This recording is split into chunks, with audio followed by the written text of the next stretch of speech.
Welcome back to Cracking Chronicles podcast, everyone. Especially glad to have our listeners from the BookTube community joining us today. Hey, everyone. Yeah, great to be diving into this. And we really are diving deep today. We're not just, admiring the covers. We're cracking open the spines of some really well-loved fairy tales. The big ones, right? Cinderella, Snow White, Rapunzel. Exactly. But we're looking for the stuff that often gets, left out. The darker currents underneath the usual sparkle. Forget the Disney versions for a bit. We're heading into the original shadows of these stories. It's kind of amazing how powerful these tales still are, isn't it? Oh, absolutely. The slipper, the apple, the hair, you instantly know what they mean. They feel comforting, familiar almost. Yeah, like you said, fantastical lands, good winning out eventually.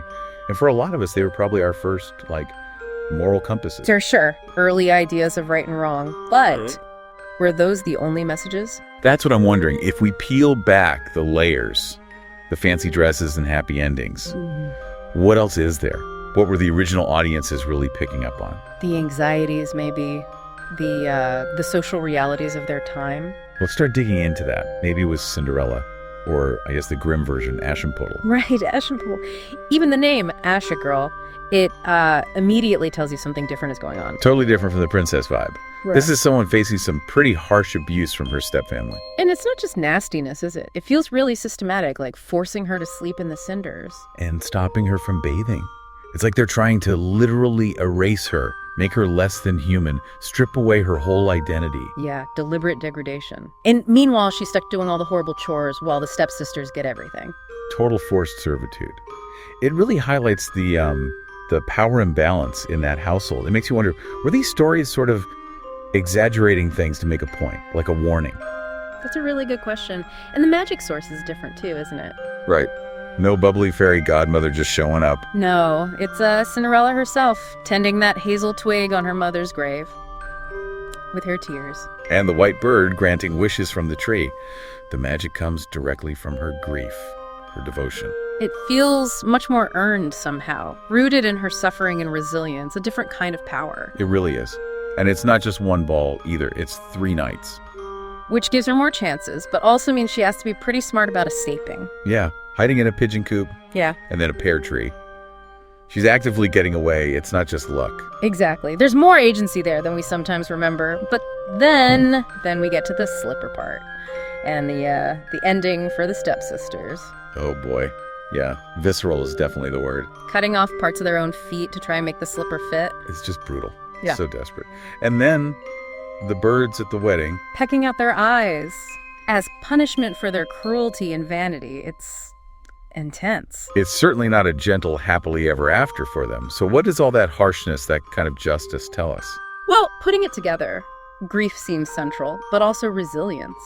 Cinderella's power comes from that.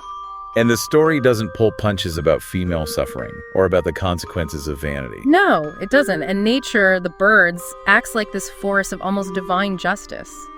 It definitely makes you rethink the simple good wins message. It really does. Okay, let's move on to Snow White. Another one we think we know so well. Good versus evil, beauty and jealousy. Seems straightforward.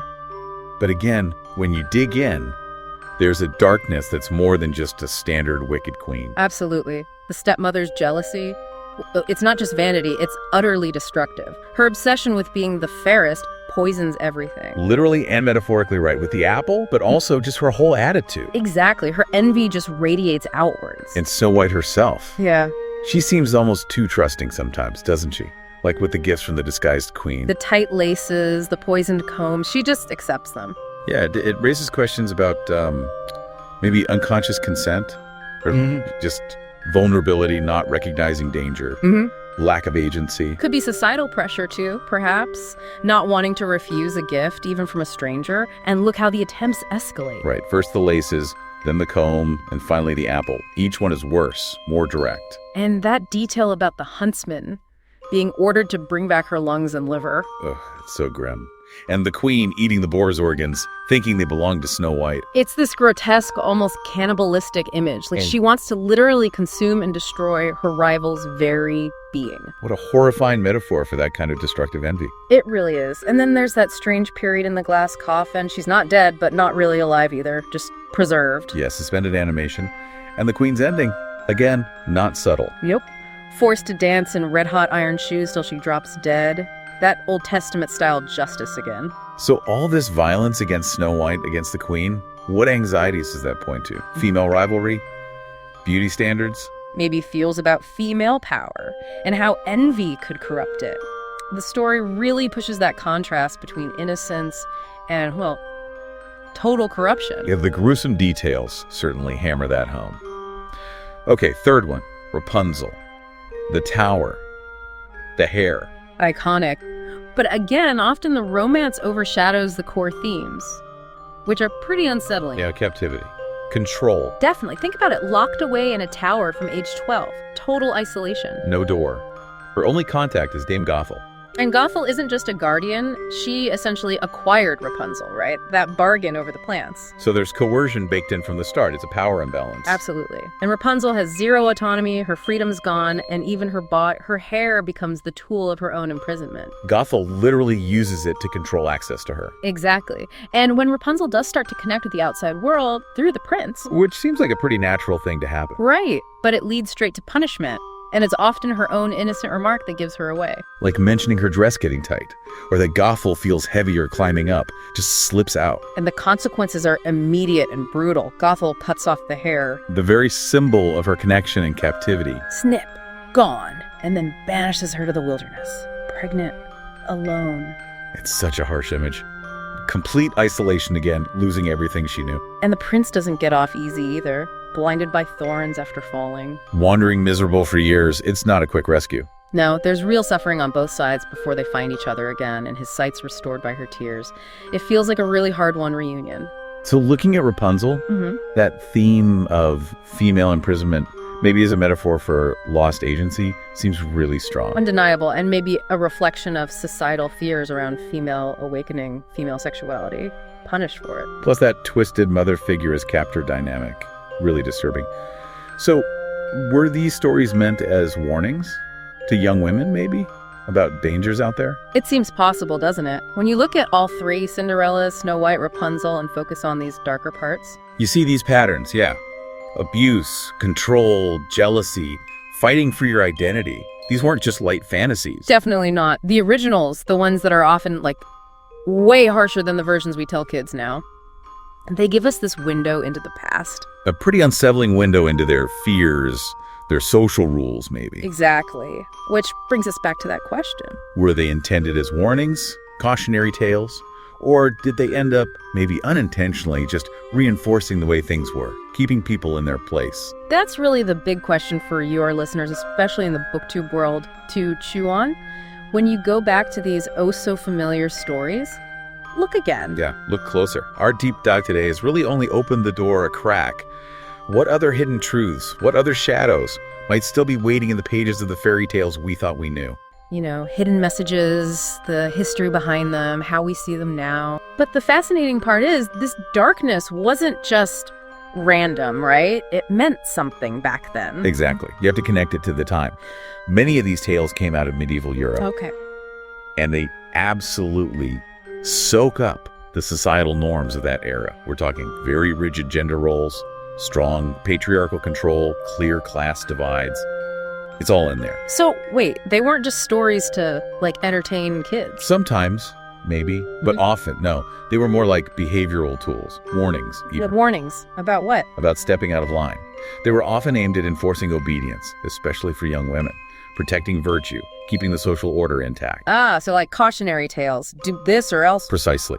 Defy expectations and the consequences in these stories, often pretty severe. Which makes how we handle them now really interesting. Modern takes seem to grapple with this dark stuff. They really do. Sometimes they lean into it, sometimes they flip it entirely. Like Maleficent, right. Suddenly the villain isn't so villainous. We get her side. Exactly. Yeah. That's a perfect example of reinterpreting these old narratives. It's about agency now. And you see that with newer princesses too, don't you? Like Merida in Brave or Elsa and Anna in Frozen. Uh-huh. They're not just waiting around. They're active, making their own choices, forging their own paths. It shows a huge shift in the messages we value. We're going to take a closer look at some of the really classic fairy tales and compare the versions from the Brothers Grimm with the ones Disney made so famous. Yeah. It's quite the contrast. It really is. Fascinating stuff. Absolutely. We've put together a comparison of Cinderella, Snow White, and Rapunzel, looking at the Grimm versions side by side with Disney. And our mission, if you will, for this deep dive is to really unpack the key differences. Not just plot points, but the tone, the character fates. Exactly, and how those changes sort of shift the story's meaning or how it resonates. You might actually be surprised by some of it. What's really interesting, I think, is how these tweaks affect the core message. First up, Cinderella, or as the Grimms called her, Aschenputtel. Even that name is, well, telling, isn't it? It really is. Ash Fool or Little Ash Girl. It immediately gives you a sense of her situation, much harsher than just Cinderella. Right. It grounds it in that sort of grime and, well, degradation almost. Totally. Sets a very different mood from the start. And sticking with that harsher reality, let's talk about her mother. In the Grimm tale, the mother's still a factor even after death. Her spirit's in a tree at her grave, and that's where the wishes come from. Yeah, that's a huge difference. It ties the magic to grief, to nature, remembrance.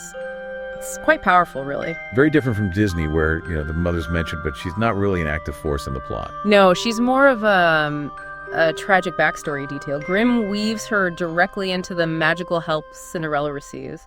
Why do you reckon Disney skipped that? Good question. Maybe to simplify things, or perhaps to put more focus on the fairy godmother figure, which, speaking of magic, is another big split.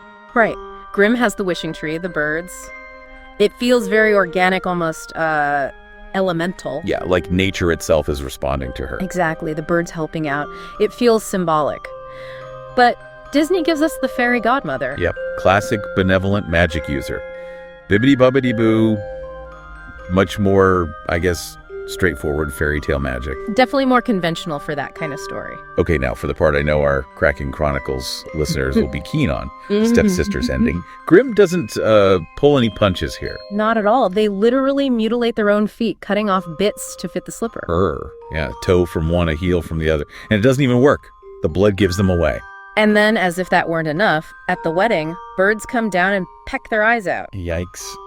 That's a pretty graphic retribution. It is, but it delivers a very strong, very clear sense of justice, however brutal. The wicked are punished severely. Which is a world away from Disney, where they're just sort of embarrassed and maybe marry some lords later. They're forgiven, essentially. Totally different message there. Forgiveness versus, well, eye for an eye, almost literally. What do you think that violence in Grimm says about maybe the values of the time it was written? It makes you think, doesn't it? Yeah. Maybe a really stark warning against cruelty and deceit, emphasizing inner worth over appearance, because the consequences for faking it are dire. It certainly leaves an impression. So, overall tone for Cinderella.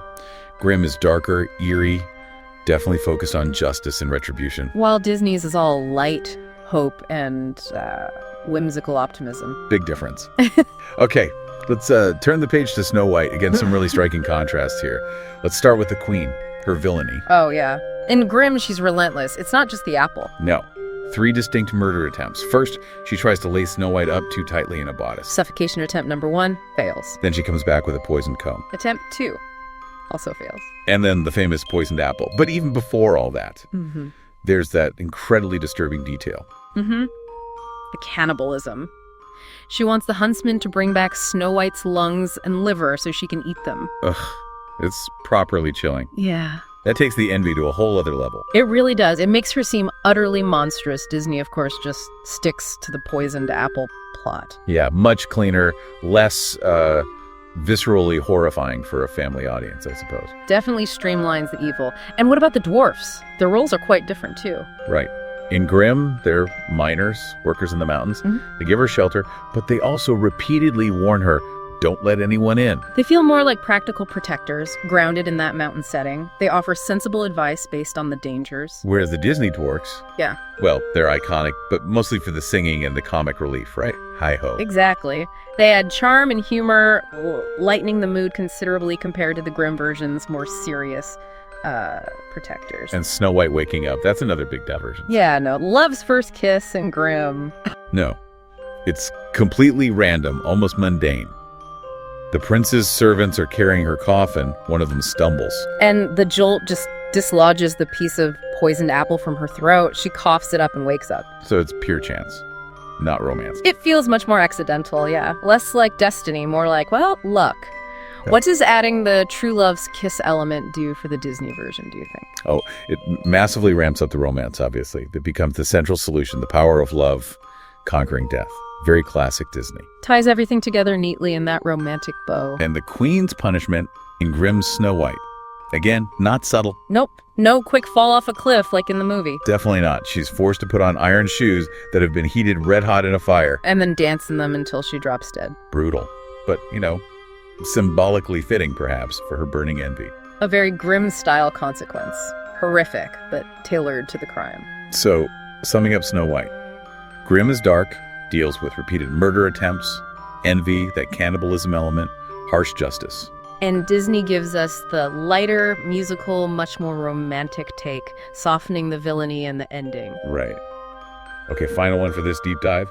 Rapunzel, or Disney's Tangled. Another one with some fascinating origin differences. Totally. In Grimm, it all starts because Rapunzel's mother has this uncontrollable craving during pregnancy for rampion, a type of lettuce or root. Growing in the garden of the enchantress or witch, Dame Gothel, next door. Yeah, and the husband, trying to satisfy the craving, gets caught stealing it. And the price for his theft is their unborn child.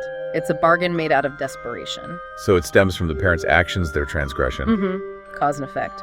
But in Disney's Tangled, it's quite different. Rapunzel is born a princess with magical healing hair from a special flower. And Mother Gothel kidnaps her as a baby, purely to hoard that magic for herself, to stay young. Right. So the motivation shifts from a deal gone wrong to pure selfish kidnapping. Rapunzel's magic is inherent, not a consequence of her parents' actions. What does that change do, you think? Well, it makes Gothel purely villainous from the get-go, perhaps, and emphasizes Rapunzel's special nature. It removes that layer of parental culpability. Makes sense. And Gothel's control is also framed differently. In Grimm, Rapunzel's locked away, yes, but the catalyst for things really falling apart is discovery. Yeah, Gothel finds out about the prince visiting because Rapunzel, a bit naively, asks why her clothes are suddenly getting tight. Because she's pregnant. Exactly. Pregnancy is a direct consequence of the secret romance, and Gothel's reaction is furious, cuts off Rapunzel's hair, banishes her to the wilderness. That inclusion of pregnancy adds a whole layer of, well, adult consequences and maybe social commentary that's completely absent in Tangled. Oh, completely. Disney's version focuses more on the emotional manipulation and Rapunzel's desire for freedom, leading to her escape with Flynn Rider. She's more proactive in leaving. And the romance itself. Grimm's is about those secret trysts leading to the pregnancy. It feels heavier somehow. Yeah, more dangerous, with immediate, serious repercussions. Whereas Tangled gives us that slow burn adventure romance, lots of banter, floating lanterns, no pregnancy involved, much more family friendly. Definitely. And the prince's fate in Grimm, also much darker. When Gothel tricks him and he jumps or falls from the tower. He lands in thorns which blind him. Right, so he doesn't die, but he's blinded and wanders miserably through the wilderness for years, eating roots and berries. It's a period of real suffering and atonement almost, until he finally hears Rapunzel singing. She'd had twins by then, by the way, and her tears heal his eyes. Wow, yeah. That adds such a tragic, drawn-out element. Disney's Flynn Rider, he gets into scrapes, gets stabbed near the end, but... He survives relatively intact. No blinding, no years of wandering. It maintains that more upbeat, adventurous tone. So Grimm's Rapunzel has these, like you said, almost biblical echoes. Consequences, suffering, eventual reunion. Quite tragic in parts. Yeah, very focused on the fallout from actions. While Tangled is much more about empowerment, adventure, finding yourself. Definitely geared towards a modern family audience. These shifts across all three are just so clear when you put them side by side, aren't they? Absolutely. It shows how malleable these core stories are. Which brings us right back to you, our brilliant Cracking Chronicles listeners and booktubers. You guys appreciate the darker threads and stories, and you could really see how the Grimm versions feed directly into the violence, the manipulation, the really harsh punishments. They don't shy away from being cautionary tales. Not at all. And they probably reflect, the harsher realities or maybe the moral codes of the time they were collected. Consequences were often shown as being quite severe and direct. It's fascinating, though, that both styles endure. People love the Disney versions for the hope, the magic, the escapism. Sure, the promise of a happy ending is powerful. But the Grimm tales, they stick with you too, don't they?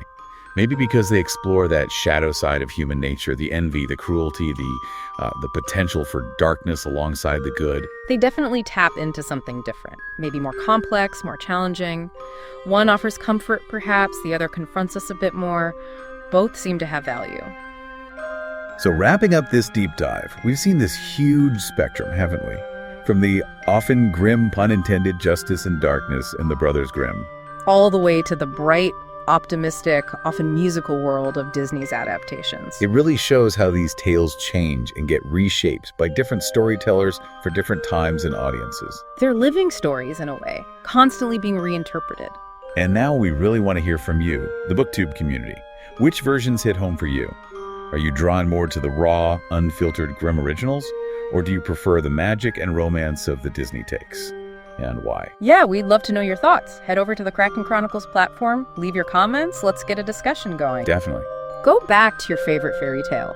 Reread the book, maybe watch an adaptation, but keep these darker truths, these hidden layers in mind. See what you notice. It can be quite eye-opening. Totally. And if this deep dive did open your eyes, even a little, to the hidden complexities in fairy tales, please do follow the deep dive. And maybe share it with a friend, someone else who might find this interesting. Definitely. And hey, especially to our BookTube listeners out there, we really want to hear from you on this. Oh yeah.